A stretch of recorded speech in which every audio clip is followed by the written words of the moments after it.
오늘 본문은 예수님께서 마르다와 마리아 자매 집에서 환대를 받은 내용을 알려주고 있습니다. 신앙생활을 오래 하신 분들은 이 내용을 잘 알고 또 이 내용에 빗대어서 이런저런 말들을 하곤 합니다. 그래서 우리들이 잘 아는 내용을 이렇게 들을 때는 어떤 반응을 보입니까? 물론 여러분들은 우리 목사님은 당대 최고의 설교자니까 나는 목사님이 설교할 때마다 모두 다 아멘으로 응답할 거야. 너무 고마워요. 너무 감사해요. 그런데 정말 설교를 듣는 태도는 어떤 것이냐면 오늘 이 말씀을 우리가 읽었는데 이 말씀은 아마 이렇게 전개가 될 것 같은데 목사님은 어떻게 이 말씀을 풀이해 줄까?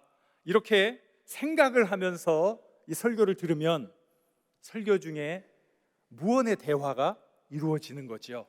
그래서 더 좋은 내용들을 얻을 수가 있는 거예요.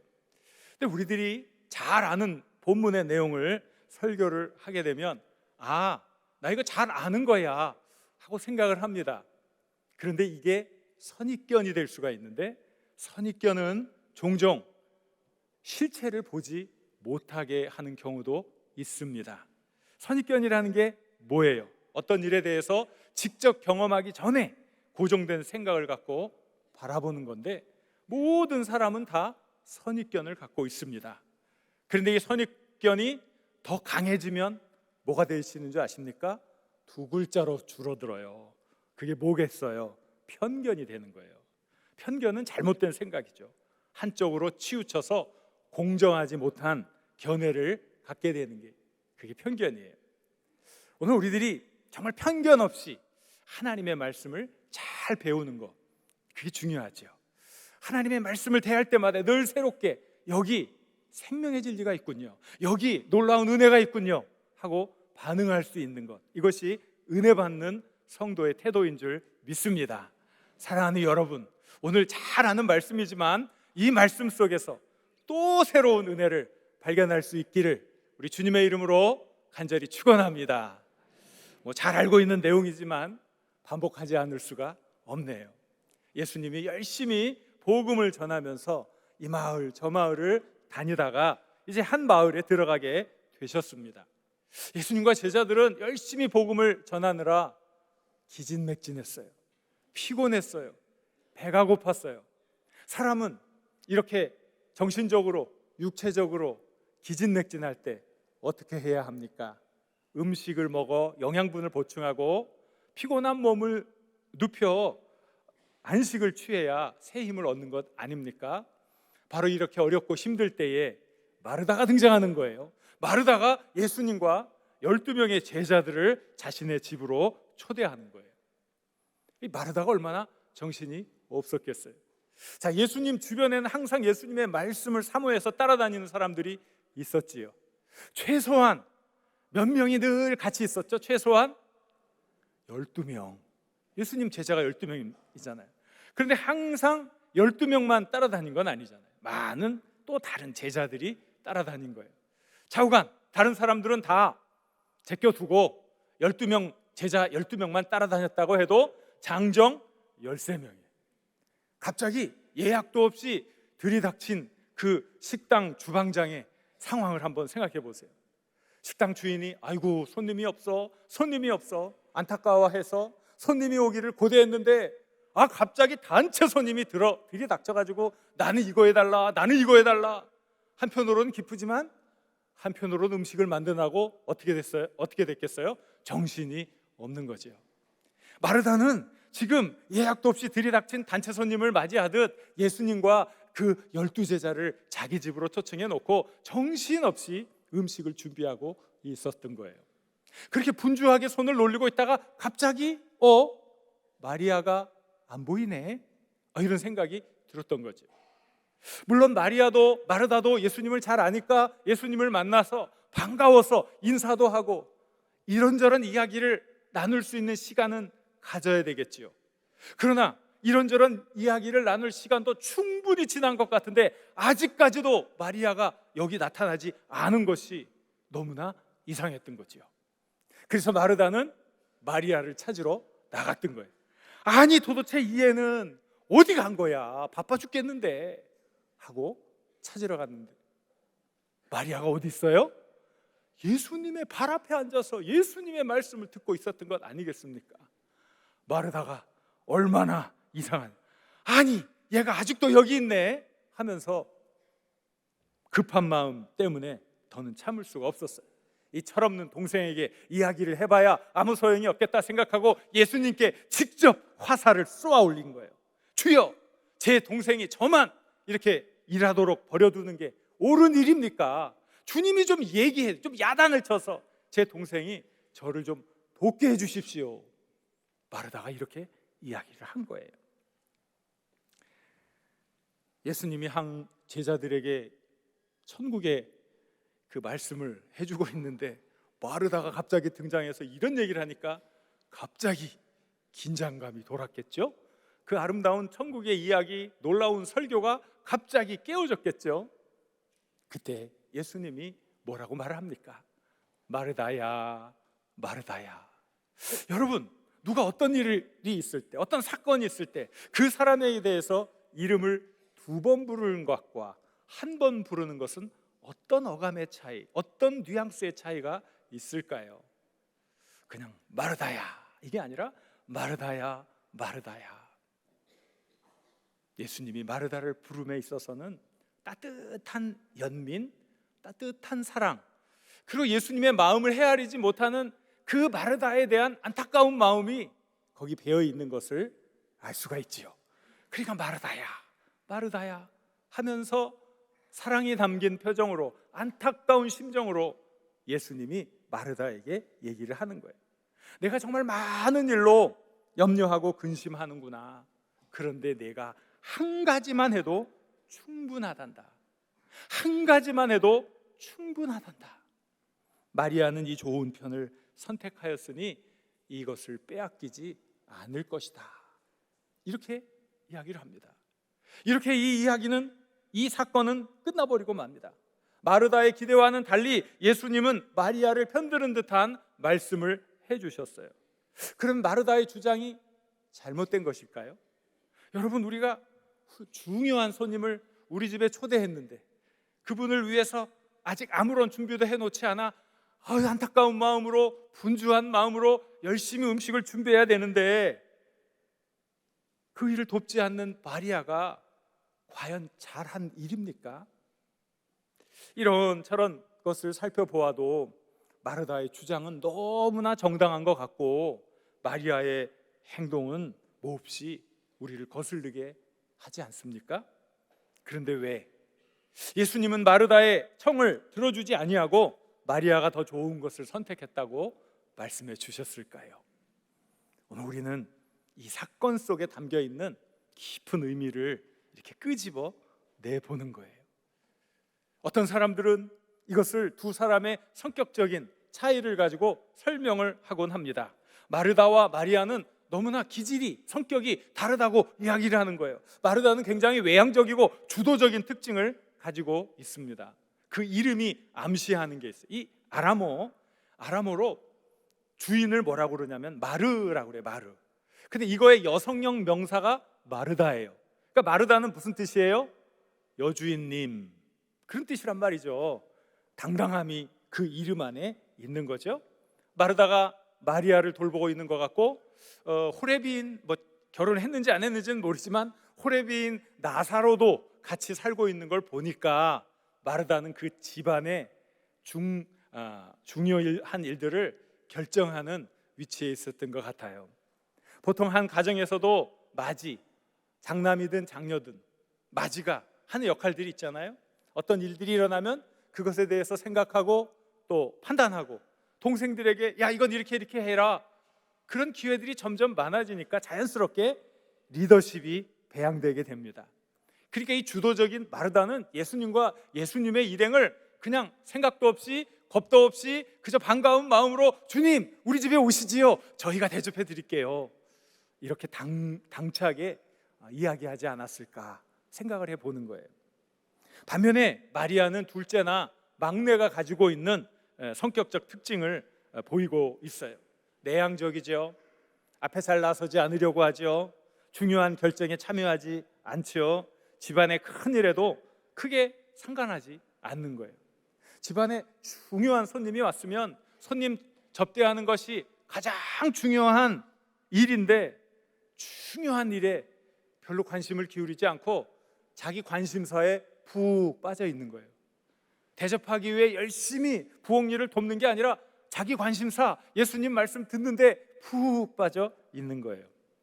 여러분 어때요? 여러분들 어떤 성격, 어떤 기질을 갖고 있습니까? 오늘 본문은 그런데 이 어떤 기질이 좋으냐, 어떤 성격이 나쁘냐, 이거를 지금 가리라고 하는 말씀이 아닌 거예요. 마리아와 마르다를 비교하면서 나는 누구 편인데 당신은 누구를 닮았군요 하고 평가하고 비교해서는 안 되는 거예요. 편가르기를 해서는 안 되는 거예요. 공동체를 위해서는 마르다 같은 사람도 필요하고 마리아 같은 사람도 필요한 거예요. 그래서 이 교회의 원리, 공동체의 원리에는 우리 하나님의 말씀이 우리에게 설명해 준 아주 귀한 원리가 있어요. 우리 모두는 한 몸의 각각의 지체라고 이야기를 해주고 있어요. 그래서 하나의 생명을 이어가는데 모두 협력해서 일을 하고 있는 것, 이것이 영적인 공동체의 교회의 모습이라고 하는 거예요. 여러분 혹시 코하고 눈하고 똑같이 생긴 사람을 봤습니까? 코하고 눈하고 똑같이 생긴 사람을 뭐라 그래요? 괴물이라고 그러죠. 어렵게 생각하지 마세요. 코는 뭐처럼 생겨야 돼요? 코처럼 생겨야 돼요. 눈은 뭐처럼 생겨야 돼요? 눈처럼 생겨야 돼요. 귀는 뭐처럼 생겨야 돼요? 귀처럼 생겨야 돼. 코는 코처럼 생겨서 냄새를 맡고 숨을 들이쉬고 내셔야 사람이 사는 거예요. 눈은 눈처럼 생겨서 눈이 있는 곳에 달려가지고 잘 봐줘야 생명이 살아갈 수 있는 거예요. 바로 이것이 우리 공동체의 삶의 원리, 영적인 원리라는 거예요. 자, 우리 에베소서 4장 11절 12절 말씀을 같이 한번 읽어볼까요? 그가 어떤 사람은 사도로, 어떤 사람은 복음 전하는 자로, 어떤 사람은 목사와 교사로 삼으셨으니 이는 성도를 온전하게 하여 봉사의 일을 하게 하며 그리스도의 몸을 세우려 하심이라. 우리 각각은 다 기능이 달라. 그리고 개인이 가지고 있는 어떤 특성, 인격 이런 것도 다 달라요. 그러나 그 각각이 다 모여서 아름다운 일을 드러내는 거죠. 여러분 그 스테인글라스 예술이 있잖아요. 이 스테인글라스, 또 모자이크 이런 것들을 보면 다 이 작은 조각들이 모양도 다르고 색도 달라요.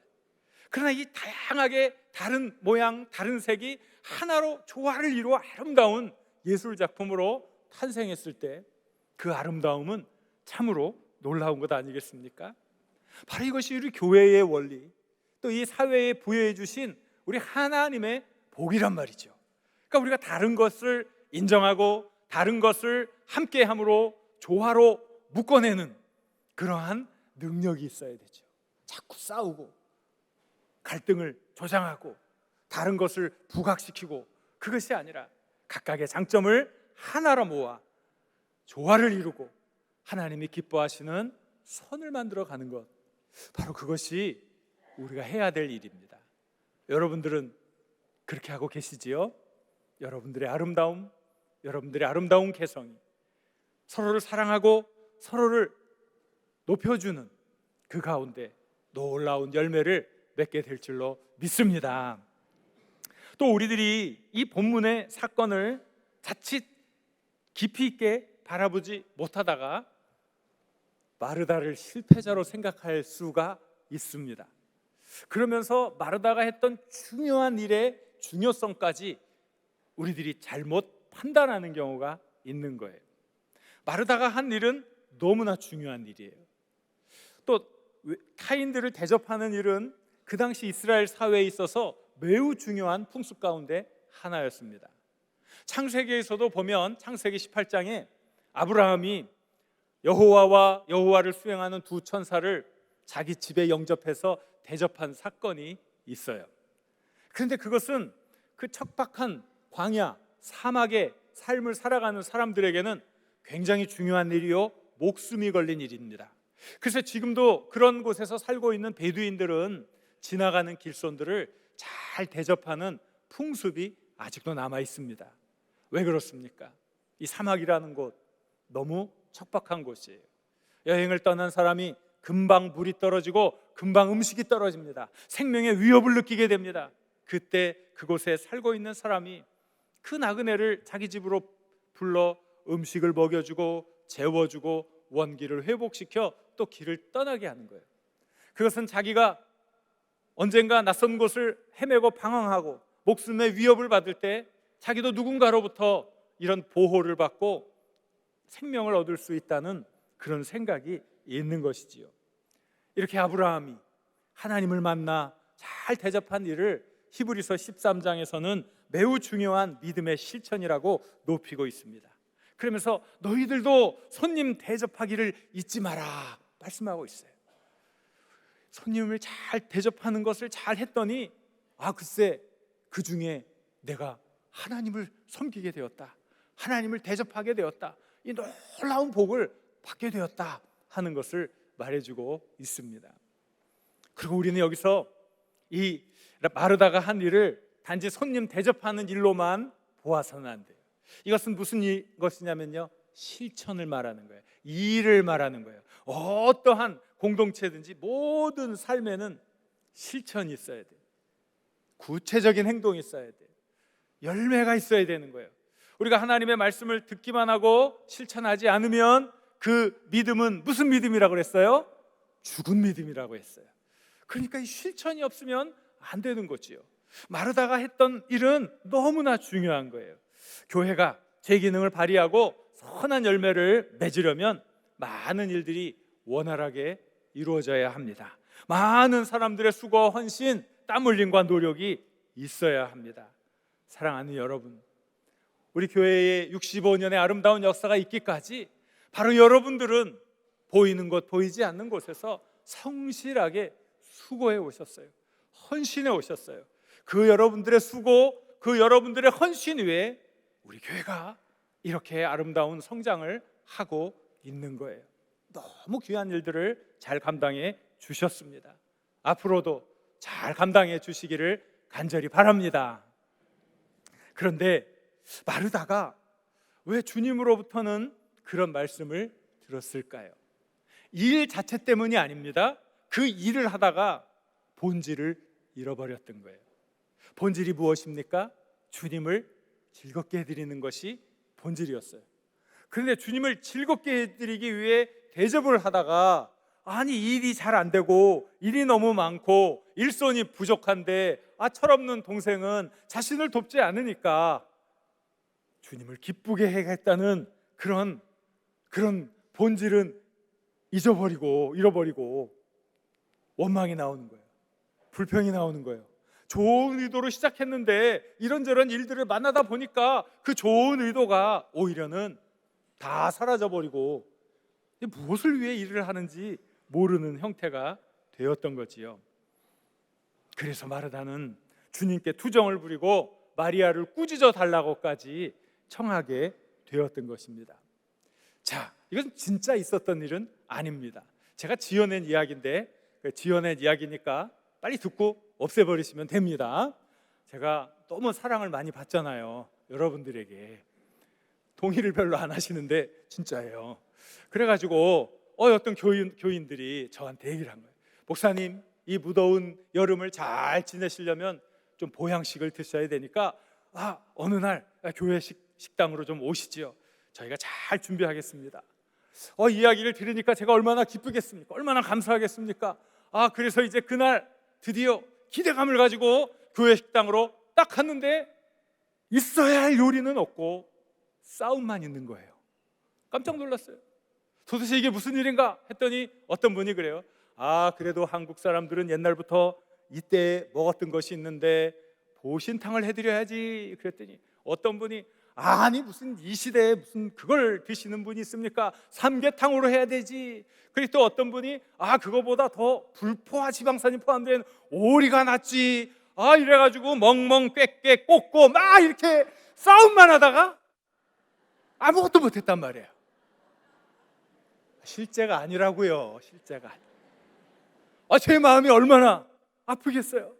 그래서 제가 그래도 아이고 제가 이거 먹는 게 중요한 게 아니에요. 정말 제 마음을 헤아리고 제 마음이 원하는 걸 해주셔야죠. 저 이거 먹는 게 중요한 게 아니라 여러분이 더 따뜻하게 사랑하고 더 하나 되는 거, 저는 그거면 돼요. 어떤 것 먹는 것보다 그거 하나면 되지 않습니까? 본질을 잃어버리면 그런 일이 일어난다는 거죠. 우리가 주님의 일을 하면서 종종 자꾸 본질을 잃어버릴 때가 있어요. 나는 이렇게 힘들게, 이렇게 고통스럽게 열심히 일을 하고 있는데, 야, 큰 일 하라고 중직자 세워놨더니 이 사람은 나오지도 않네. 혹시 우리가 그런 마음으로 일을 하고 있다면 뭔가 본질을 잃어가는 것 아니겠습니까? 우리는 그저 한 가지면 족하다, 한 가지면 족하다, 우리 주님이 말씀해 주셨어요. 그저 내가 이것도 하고 저것도 하고 분주하게 자신의 자존감을 드러내고 자신의 일하는 것을 드러내는 것이 아니라 한 가지를 하더라도 주님이 기뻐하시면 되지, 주님이 기뻐하시면 되지. 본질을 잃어버리지 않는 거, 이게 중요한 거죠. 제가 미국에서 목회할 때 제가 아는 분이 참 이런 일을 해요. 꼭 교회가 무슨 일을 해야 되고 그러잖아요. 그러면 아무도 말을 안 하고 새벽 2시, 3시 아무도 보지 않는 시간에 와서 페인트를 칠해놓고 가고, 누가 그랬는지를 모르는 거예요. 누가 그랬는지. 근데 그분은 끝까지 자신이 그랬다는 거예요. 저는 알지만 다른 사람들에게는 알려지지 않으면서 자신의 알려지는 게 오히려 더 부끄럽고 순결한 동기로, 순수한 동기로 주님을 섬기는 것이 오히려 방해가 된다고, 누구가 아는 것도 원치 않으며 그 일을 잘 감당해 준 분이 있었어요. 참 귀하고 아름다운 모습 아닙니까? 주님께서 한 가지만이라도 충분하다, 그 말씀을 하신 이유가 뭘까요? 우리가 주님 기뻐하게 하면 그냥 거기에 초점을 맞추면 돼요. 본질을 잃어버리면 안 돼요. 우리가 하는 모든 일은 결국 주님의 영광을 위하여 하는 일 아니겠습니까? 본질을 잃어버리지 마시기 바랍니다. 누가 보고 누가 보지 않고 그것은 정말 중요하지 않습니다. 내가 더 많이 하고 누구보다 적게 하고 그것이 중요하지 않습니다. 많게 하건 적게 하건 한 번을 하건 몇 번을 하건 주님을 사랑해서 주님의 영광을 위해, 주님의 기쁨이 되기 위해 하는 그 일 하나면 만족한 줄 믿습니다. 여러분이 꼭 그렇게 해주시기를 간절히 당부드립니다. 그렇다면 마리아가 주님으로부터 칭찬을 받은 이유는 무엇이었을까요? 마리아가 지금 어디가 있었다고요? 예수님의 발치 앞에 앉았다는 거예요. 이건 도무지 이해가 되지 않는 일이죠. 왜냐하면 그 당시에도 그 당시 사회를 지배하는 이런 관습이 있었어요. 관습이 법조문으로 다 적혀져 있지는 않지만 관습을 무시하면 사람이 돌에 맞아 죽을 수도 있는 때가 그때란 말이에요. 그런데 이 유명한 랍비나, 보통 랍비들에게는 다 문화생들이 있고, 랍비가 무슨 가르침을 베풀고 할 때는 다 서열이 서열. 서열에 엉뚱한 데 가서 앉아 있으면 큰일 나는 거예요. 그러니까 이 랍비의 발치에는 수제자가 앉는 자리입니다. 그럼 누가 앉아야 되겠어요? 베드로라든지 이런 사람이 있어야 되잖아요. 근데 지금 누가 앉아 있어요? 마리아가 앉아 있는 거예요. 마리아가. 이상하잖아요. 그 당시가 어떤 세상이에요? 사람 수를 세는데 여긴 셀 곳도 없네. 죄송합니다. 옛날로 치면 여긴 셀 곳 없네. 왜 그래요? 여자는 투명 인간이니까. 여자는 사람 수를 셀 때 셌어요? 안 셌어요? 안 셌어요. 사람 취급을 안 했던 그런 시대였어요. 그런데 지금 마리아가 어디 앉아 있다고요? 예수님 발치에, 수제자가 앉는 그 자리에 앉아 있었다는 거예요. 그 도대체 뭘 얘기합니까? 얼마나 예수님 말씀에 대한 사모함이 있으면 그런 그 당시의 무서운 관습을 넘어서서 초월해서 마리아가 그 자리에 가 있었겠습니까?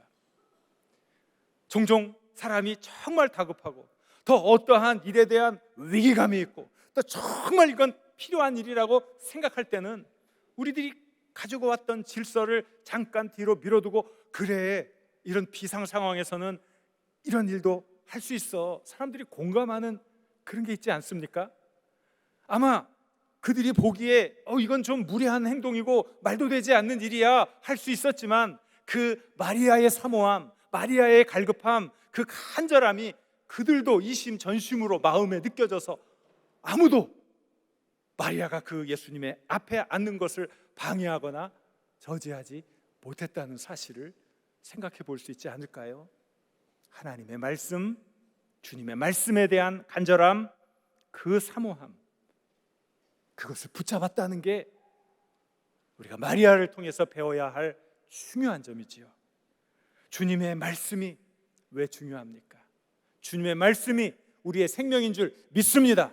주님의 말씀이 우리에게 영원한 지혜를 주시는 원천인 줄 믿습니다. 주님의 말씀이 우리의 인생의 목적을 다시 분명히 해주고 우리의 사명을 분명히 해주는 원천인 줄 믿습니다. 우리가 주님의 말씀을 듣고 그 말씀대로 나아갈 때 우리는 이 현실의 제약 속에서 초월적 세계로 나아갈 수 있는 힘을 얻게 되는 것이죠. 우리가 하나님의 말씀을 들을 때 우리가 현재에 살고 있지만 영원한 세계를 바라보는 시각이 열리게 되는 줄 믿습니다. 비록 우리 자신은 연약하고 부족하지만 하나님의 말씀으로 무장할 때 우리에게는 이 시간을 초월하고 우리의 능력을 초월할 수 있는 놀라운 능력과 힘이 가득 차게 되는 줄 믿습니다. 그러므로 우리는 이 말씀을 붙들어야 됩니다. 말씀에 집중해야 합니다. 하나님의 말씀이 없이는 아무것도 되지 않는다는 사실을 기억해야 할 것입니다. 주님의 말씀, 그 말씀이 없는 사람은 마치 무엇인가를 건축해야 하는데 무엇을 건축해야 할지 모르는 건축 시공자와 같습니다. 뭔가를 지으라고 그랬는데 마굴간을 지어야 돼? 교회를 지어야 돼? 궁궐을 지어야 돼? 성체를 지어야 돼? 아무것도 없어요. 뭘 지으란 말입니까? 아무리 그의 앞에 많은 재료가 있다 할지라도 도무지 무엇을 지어야 할지 모르는 형편이 되는 거지요. 하나님의 말씀, 우리 인생의 길을 밝혀주는 등불인 줄 믿습니다. 하나님의 말씀, 그것은 우리의 존재가 무엇으로 충만해야 될지 알려주는 영의 양식인 줄 믿습니다. 그래서 우리가 하나님의 말씀에 먼저 기울여야 하고 하나님의 뜻을 열심히 탐구해야 합니다. 하나님의 말씀을 열심히 탐구하시길 우리 주님의 이름으로 간절히 축원합니다. 자, 이제 주님의 말씀을 들었다면 어떻게 해야 되죠? 그게 구체적인 삶으로 나타나야 돼요. 우리가 예수님의 성육신은 많이 얘기합니다. 말씀이신 예수님이 인간으로 태어났다, 인간이 되었다, 성육신, 인카네이션 굉장히 중요하죠. 그런데 이 성육신은 우리도 성육신을 해야 되는 거예요. 우리는 예수님처럼 성육신을 할 수 없지만 우리가 성육신이 돼야 된다는 것은 무엇이냐면 들은 말씀대로 실천하는 거예요. 들은 말씀대로 사는 거예요. 그래서 그 하나님의 말씀이 내 인생이 되는 거예요. 이게 바로 우리의 성육신이라는 거예요. 그러니까 우리는 예수님의 성육신은 많이 얘기하지만 정작 우리의 성육신에 대해서는 이야기하지 않아요. 하나님의 말씀이 우리의 삶에 그대로 적용돼야 되죠. 마리아가 주님의 말씀을 들었다면 말씀대로 살아야 되는 것 아닙니까?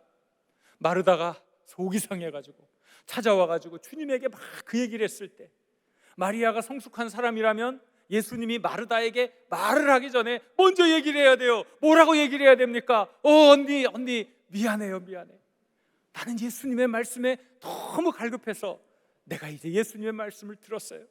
내가 이제 예수님의 말씀을 듣고 내 중심을 잡았으니 이제 부엌 일은 나한테 맡기시고 언니는 내 자리에 앉아 예수님의 말씀을 들으세요. 성경에 넣은 내용입니다. 사이비 시비하지 마십시오. 그런데 이게 예수님의 정신, 성경의 정신이란 말이에요. 하나님의 말씀을 들었다면 그 말씀대로 실천하는 삶이 이어져야 되지 않습니까? 마리아가 거기서 예수님이 말씀을 이랬다가 거봐 언니는 계속 부엌에서 일해. 나는 끝까지 예수님의 말씀을 재탕삼탕 계속 들을 거야. 그랬다면 예수님의 마음이 어땠을까요? 마리아야, 내가 말씀의 의미를 알지 못하는구나. 말씀을 듣기만 하며 말씀대로 살지 않는다는 것은 너 자신을 속이고 나를 속이는 것이란다. 주님이 이렇게 이야기하지 않겠습니까? 우리 가운데 많은 분들이 이렇게 귀한 삶을 사세요. 우리 교회의 65년의 귀한 역사 속에 많은 분들의 헌신이 있었던 거예요. 너무나 아름다운 헌신. 어떤 새로운 분이 왔을 때 자기 자리를 기꺼이 내어줍니다. 그러면서 말씀 잘 들으세요, 예배 잘 들으시고 은혜 받으세요. 저는 서 있어도 좋습니다. 한 사람 한 사람의 형편과 처지를 알아 그가 잘 교회에 정착할 수 있도록 귀한 은혜 받으시지요. 하나님의 사랑으로 하나님의 능력을 체험하시지요 하면서 아낌없이 수고하고 헌신하고 그러면서 정착할 수 있도록 그 많은 길을 인도해 주셨던 그 수많은 분의 아름다운 헌신, 그것이 우리 교회가 가지고 온 놀라운 능력이, 놀라운 은혜의 비결이었어요. 사랑하는 여러분, 그동안 잘 해주셨어요. 성숙한 사람은 다른 이가 성숙할 수 있도록 도와주는 분입니다.